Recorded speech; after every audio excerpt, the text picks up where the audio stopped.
BBC বাংলার অধিবেশন প্রবাহতে আপনাদের স্বাগত। আজ আপনাদের সাথে লন্ডন স্টুডিও থেকে আছি মানসী বড়ুয়া, আর ঢাকায় আমার সাথে থাকছেন আকবর হোসেন। বাংলাদেশের সর্বশেষ গুরুত্বপূর্ণ আপডেট সংবাদে আপনাকে স্বাগত। শুরুতেই সংবাদ শিরোনাম, পরে বিস্তারিত। প্রথমেই জানাবো আমাদের হাতে থাকা সর্বশেষ গুরুত্বপূর্ণ সবথেকে তাজা আপডেট সংবাদ। জামাত সহ 11 দলের আসন সমঝোতা চূড়ান্ত পর্যায়ে। জামাত ইসলামের নেতৃত্বাধীন 11 দলীয় নির্বাচনী জোটের আসন সমঝোতা অবশেষে চূড়ান্ত রূপ পাচ্ছে। কিছুদিন ধরে চলা নানা নাটকীয়তা এবং অনিশ্চয়তা কাটিয়ে আসন ভাগাভাগির কাজ শেষ করা হচ্ছে। এ নিয়ে আজ লিয়াজো কমিটির বৈঠক হয়েছে। আগামীকাল এ বিষয়ে চূড়ান্ত ঘোষণা আসতে পারে বলে জানানো হয়েছে। এরপর জানাবো বাংলাদেশের পরিস্থিতি পর্যবেক্ষণ করা হচ্ছে, অব্যাহত রয়েছে যোগাযোগ, বললেন ভারতের সেনাবাহিনী প্রধান। বাংলাদেশের সাম্প্রতিক পরিস্থিতি ও প্রতিরক্ষা ব্যবস্থা জোরদার সাম্প্রতিক বিভিন্ন আলোচনার বিষয়ে নিজের প্রতিক্রিয়া জানিয়েছেন ভারতের সেনাবাহিনী প্রধান উপেন্দ্র দ্বিবেদী। আজ নয়াদিল্লিতে সেনাবাহিনীর বার্ষিক সংবাদ সম্মেলনে তিনি এসব বিষয়ে মন্তব্য করেছেন। এদিকে ঋণখেলাপির দায়ে বিএনপির প্রার্থীর মনোনয়নপত্র বাতিল। ঋণখেলাপির অভিযোগে যশোর 4 আসনে বিএনপির মনোনীত প্রার্থী টি.এস. আইয়ুবের মনোনয়নপত্র বাতিল করা হয়েছে। তার নামে বিপুল পরিমাণ ব্যাংক ঋণ রয়েছে। তিনি ব্যাংক থেকে টাকা এনে সেসব টাকার ফেরত দেন না বলে জানানো হয়েছে। জানাবো নির্বাচনের মধ্য দিয়ে জন আকাঙ্ক্ষার পথে দেশ এগোবে কিনা প্রশ্ন ডক্টর দেবপ্রিয় ভট্টাচার্যর। নির্বাচনের মধ্য দিয়ে সত্যিকারে জন আকাঙ্ক্ষার পথে দেশ এগোবে কিনা, নাকি অতীতের ধারাবাহিকতায় গড্ডালিকা প্রবাহে সবকিছু চলবে, তা নিয়ে সংশয় প্রকাশ করেছেন অর্থনীতিবিদ ও সেন্টার ফর পলিসি ডায়ালগ সিপিডির সম্মানিত ফেলো ডক্টর দেবপ্রিয় ভট্টাচার্য। এবং সর্বশেষ জানাবো ভারতের সঙ্গে সংঘাতের পর অস্ত্র রপ্তানিতে জোয়ার পাকিস্তানের। ভারতের সঙ্গে গত বছরের মে মাসে 4 দিনে সংঘাত শুধু সামরিক শক্তিরই প্রদর্শন ছিল না, পাকিস্তানের জন্য তা হয়ে উঠেছে অস্ত্র রপ্তানির বড় মোড় ঘোরানোর মুহূর্ত। ওই সংঘাতে যুদ্ধক্ষেত্রে পরীক্ষিত ব্যাটল টেস্টেড হিসেবে নিজেদের তৈরি যুদ্ধবিমান, ট্যাঙ্ক ও রকেট ব্যবস্থার কার্যকারিতা তুলে ধরা হয়েছে। সেখানে এখন অনেক পরিমাণ ভারতের সরঞ্জাম বিদেশে রপ্তানি হতো, কিন্তু সেই জায়গাটি এখন পাকিস্তান বিমান বাহিনী ধরে নিয়েছে। এখন ভারতের সঙ্গে যুদ্ধে জিতে পাকিস্তানের বিমান বাহিনী বিপুল পরিমাণ সামরিক অস্ত্রশস্ত্র ও যুদ্ধ বিমান বিভিন্ন দেশে তারা রপ্তানি করতে শুরু করেছে। এতে পাকিস্তানের সাধারণভাবে সেনাবাহিনীর সদস্যরা এখন অনেক বেশি এগিয়ে রয়েছে। প্রিয় দর্শক, এতক্ষণ শুনছিলেন সংবাদ শিরোনাম, এবারে বিস্তারিত। তবে তার আগে বন্ধুরা অনুরোধ থাকবে এই সংবাদটিতে একটি লাইক দিন। এই চ্যানেলে আপনি নতুন হয়ে থাকলে আমাদের সংবাদটি দেখতে দেখতে চ্যানেলটি সাবস্ক্রাইব করে রাখুন। কমেন্ট করে বন্ধুরা আপনার মূল্যবান মতামত জানিয়ে দিন আপনি বিশ্বের কোন দেশ থেকে বা বাংলাদেশের কোন স্থান থেকে আমাদের সংবাদটি দেখছেন এবং শুনছেন। আর বন্ধুরা সংবাদটি আপনার সোশ্যাল মিডিয়া ফেসবুকে শেয়ার করে বন্ধুদেরও দেখার সুযোগ করে দিন। গাজা যুদ্ধে আপনি যদি নিরীহ ফিলিস্তিনিদের ভালোবেসে থাকেন, কমেন্টে ইয়েস লিখে বিশ্ববাসীকে জানিয়ে দিন। আর বন্ধুরা সংবাদটি আপনার সোশ্যাল মিডিয়া ফেসবুকে শেয়ারের মাধ্যমে বন্ধুদের মাঝেও ছড়িয়ে দিন। এবারে বিস্তারিত। জামাত সহ 11 দলের সমঝোতা চূড়ান্ত পর্যায়ে।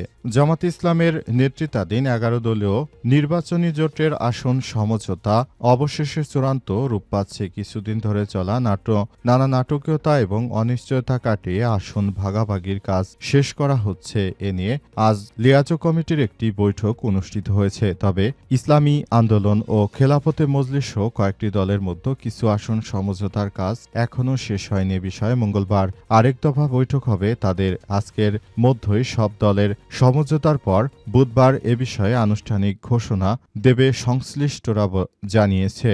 এর আগে গতকাল সোমবার দুপুরে সাংবাদিকদের জামাত ইসলামের আমির ডাক্তার শফিকুর রহমান জানিয়েছেন আসন সমঝোতার বিষয়টি মঙ্গলবারের মধ্যেই একটা রূপ পাবে। মঙ্গলবার অথবা বুধবার এটার চূড়ান্ত ঘোষণা হবে বলেও তিনি উল্লেখ করেছেন। জানা গেছে আসন সমঝোতা সহ বিভিন্ন বিষয়ে সিদ্ধান্ত নিতে 11 দলের লিয়াজো কমিটির বৈঠক অনুষ্ঠিত হয়। সেখানে কোন দল কত আসন, কত প্রার্থী পাবে তার বিস্তারিত সবকিছু তারা আলোচনা করেছে। তারা এবারে জাতীয় সংসদ নির্বাচনের আগেই তারা এমন একটি জোট গঠন করার বিষয়ে সিদ্ধান্ত নিয়েছিল, যেখান থেকে তারা আগামীর নতুন বাংলাদেশ গড়ে তুলতে পারবে এমন একটি জোটের কথাই তারা চিন্তা করেছিল। সে অনুযায়ী তারা সেভাবেই কাজ করেছে।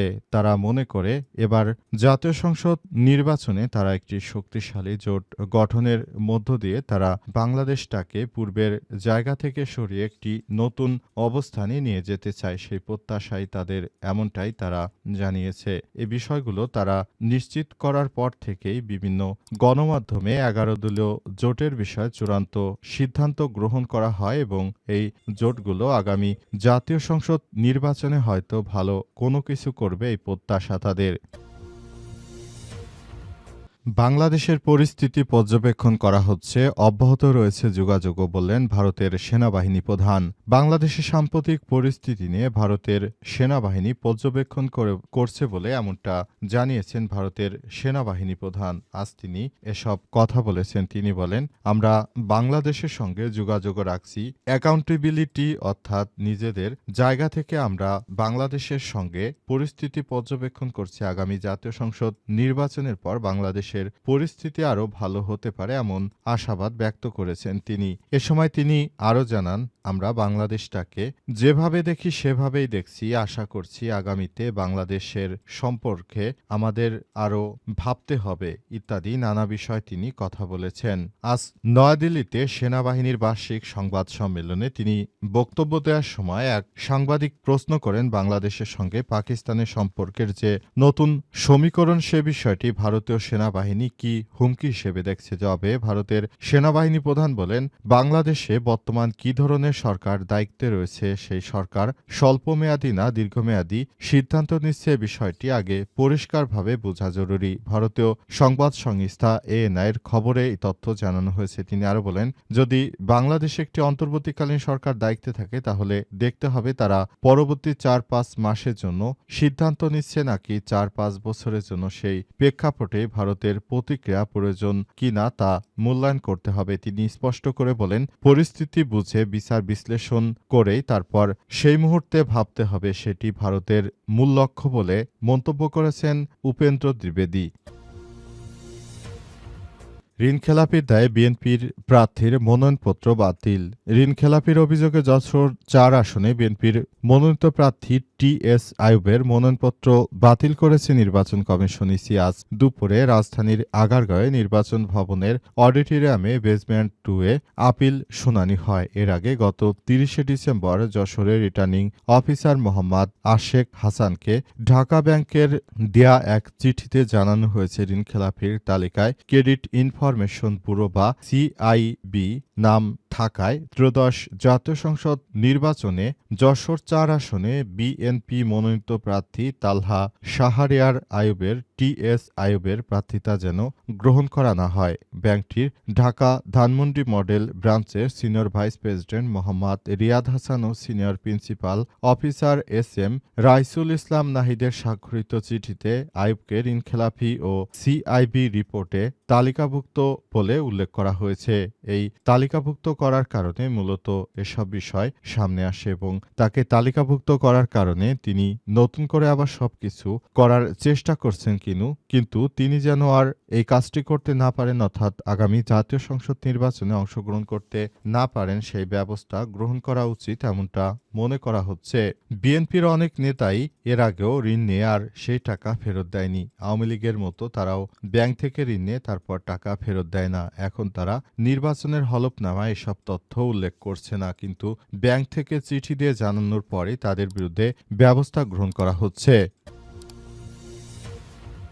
নির্বাচনের পর দেশ কি আগের অবস্থানে ফিরে যাবে নাকি চলমান অবস্থায় আরও ভালো অবস্থানে যাবে, সেই বিষয়টি জানতে চেয়েছেন সিপিডির সম্মানিত ফেলো ডক্টর দেবপ্রিয় ভট্টাচার্য। তিনি বলেছেন, আমরা মনে করি এবারের জাতীয় সংসদ নির্বাচনটা অন্য বছরের মতো জাতীয় সংসদ নির্বাচন নয়। আমরা যে কোনো মূল্যে বাংলাদেশে একটি ভালো অবস্থানে নিয়ে যেতে চাই। সেজন্য বাংলাদেশের প্রতিটি জনগণ সবাই এখন তাকিয়ে আছে, কিন্তু প্রকৃতপক্ষে আমরা সেই বিষয়টি আদতে করতে পেরেছি কিনা সেটি দেখার বিষয়। তিনি আরও জানান, বাংলাদেশের প্রতিটি মানুষ এখন অনেক বেশি সরকারের প্রতি তারা আবেগপ্রবণ হয়ে আছে। তারা চায় বাংলাদেশটা যেন একটা ভালো অবস্থানের দিকে যায়, বাংলাদেশটা যেন একটা সুন্দর ভবিষ্যৎ বিনির্মাণ করতে পারে, সেই প্রত্যাশা করেছে সবাই। কিন্তু আদতে আমরা নির্বাচন হলে সেদিকে যাব কিনা সে বিষয়টি মন্তব্য করেছে সিপিডির সম্মানিত ফেলো ডক্টর দেবপ্রিয় ভট্টাচার্য। তিনি বলেছেন, যদি আগের মতোই দিকে বাংলাদেশ যায় তাহলে এমন বাংলাদেশ আমাদের কারো জন্যই প্রত্যাশিত নয়। সুতরাং সবাইকে বলতে চাই, আপনারা যার যার জায়গা থেকে এই বিষয়টি নিয়ে এখনই সতর্ক হন।